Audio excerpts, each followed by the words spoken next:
Oi pessoal, tudo bem? Então, estou aqui para apresentar o trabalho, né? O meu trabalho, ele é relacionado aos processos psicológicos básicos e as reflexões contemporâneas, que é o que estamos vivendo hoje, né? A pandemia, em relação ao vírus da Covid-19. Para começar esse vídeo, eu tinha uma implicação em saber o que é pandemia, né? E para isso eu busquei alguns conceitos, que é o de surto, o da epidemia, o da pandemia e o da endemia. Então eu vou começar explicando, né? O surto acontece quando é um aumento inesperado, né, de casos da determinada doença em algumas cidades, como por exemplo a dengue, que é tratada como surto e não como epidemia, pois acontece em regiões específicas, como bairros, por exemplo. A epidemia já acontece quando existe a ocorrência de vários surtos, né, nas regiões. A epidemia já é a nível municipal, né, aquela que acontece em diversos bairros apresentando a doença. A nível estadual, quando acontece em diversas cidades, né, registrando casos. E também a nível nacional, quando acontece em diferentes regiões do país. A pandemia já é uma escala de gravidade, né? Então é o pior dos cenários. Ela acontece quando a epidemia estende a níveis mundiais, ou seja, se espalha em diversas regiões do planeta. Assim como em 2009, a gripe suína pôde registrar casos nos 6 continentes do mundo. Aí ela foi considerada uma pandemia. Já a endemia não está relacionada à questão de quantidade, e sim a doença que se manifesta com frequência e somente em determinada região, assim como a febre amarela, que pode ser considerada uma doença brasileira. Então, o momento como estamos vivendo apreensivo hoje, vem algo da China que no começo foi uma doença, né, que a gente olhou pela internet, começaram até brincadeiras, né, de Covid, de corona, de colocar o nome de cerveja ou o nome de idosos, por isso está acontecendo na maioria das vezes, né? Mas que com o tempo foi ficando apreensivo no mundo, porque já foi vendo que não era só um noticiário qualquer, e sim que os casos lá iam aumentando. E como que é essa relação com os processos, né, psicológicos? Eu vou citar aqui 5 processos psicológicos. É a sensopercepção, vou citar a memória, vou citar a consciência, vou citar a emoção e vou citar a motivação, né? No começo, eu vou estar explicando o que é cada processo e vou estar relacionando ele com o cenário atual da pandemia, certo? Então, a sensação, pelo que a TCC apresenta, refere-se ao processo geral de apreensão, detecção e conversão, que é a transformação da energia pelo meio ambiente, no estímulo neural. A sensação é um processo por qual todos os órgãos do sentido captam os estímulos provindo do ambiente, né? Mas não os interpreta nem os compara. Isso já é a função da percepção, que extrai o significado da informação da energia do meio, o qual está permanente em mudanças que muitas vezes é caótica. A percepção, ela contém 5 etapas, né? A etapa de determinar a parte do ambiente sensorial, né? Que poderia ser a interpretação de o risco da prevenção, exclusivamente nas áreas do corpo, né? A segunda é localizar e determinar onde estão esses objetos, que poderia ser os objetos a prevenção, assim como máscara, luvas, né? Álcool em gel, o próprio distanciamento, né? O terceiro é reconhecer e determinar quais são esses objetos, né? Revelar a importância desses objetos para a prevenção. A quarta etapa é abstrair as informações críticas dos objetos, né? Levantar, avaliar as informações sobre a qualidade, né? Sobre a capacidade, sobre a validade e como que está sendo a utilização, né?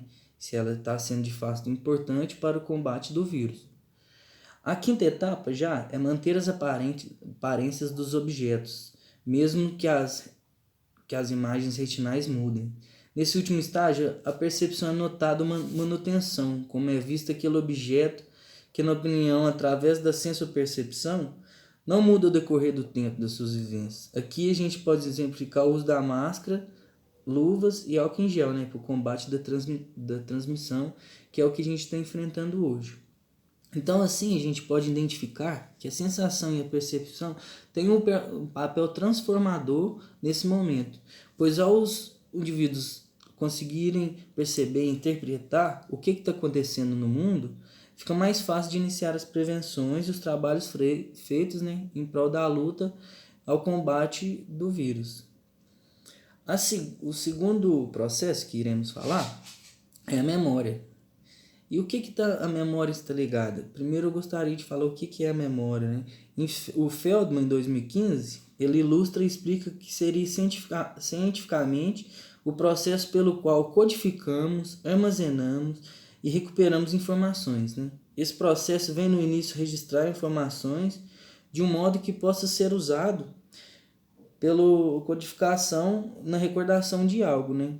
Assim, a memória que mais está sendo usada hoje é a memória de longo prazo, pois a gente observa as vivências que a gente já teve antes, né? Assim como na televisão a gente pode observar da memória, a gente vai lembrar das novelas que já aconteceram, né? Copa do Mundo, jogos, né? O time preferido tem os campeonatos que estão passando, né? As finais. Então, na memória, o que a gente pode observar como processo é o que a gente vivenciou antes, né? E outra memória também que está sendo muito utilizada é a memória semântica, né? O que é essa memória? Ela é a memória que conhecemos, temos conhecimentos gerais, né? Os fatos sobre o mundo, as regras de lógica, né? Que são usadas para deduzir outros fatos. Por exemplo, não ocorrer as Olimpíadas esse ano, que é um bem para todos, pela regra lógica de preservar a saúde. O terceiro processo que eu irei falar, que estou correlacionando, né, com a pandemia, é a consciência. Né? E o que é a consciência? A consciência, descrita por Goldman em 2001, é caracterizada pela experiência de percepções, pensamentos, consciência do mundo exterior e frequentemente em seres humanos, né, a autoconsciência. Desse modo, a gente pode entender como é importante o processo psicológico da consciência, que vem por meio dela, né, de relacionar com o outro, trazendo à tona a pessoa um ser único, pois cada ser, né, imagina, pensa, tem a consciência, né, enxerga o mundo diferente. Consciência envolve a integração e a combinação de vários tipos de prevenir a doença, né? E toda a informação repassada via internet por pessoas inteiradas da doença e toda que sabem os meios que auxiliam na luta para o combate, né, da pandemia, tem como fonte principal a conscientização para que a informação ganhe a guerra contra a Covid, né? Que é saber realmente o que está acontecendo, né? Saber o que é fato, o que é fake news, né? Porque a nossa consciência mesmo vai poder dizer o que está correndo, né? E o que pode ser, o que eu posso fazer, né? A consciência vem disso. O que é o passo da minha prevenção, né? No quarto processo, vou citar a emoção, né? Porque ela é um super essencial e diferencial do ser humano. Nesse momento que a pandemia percebe que a humanidade está em crise com suas emoções. Assim, porque delas o psicológico se comunica com o mundo em trazer emoções positivas ou negativas.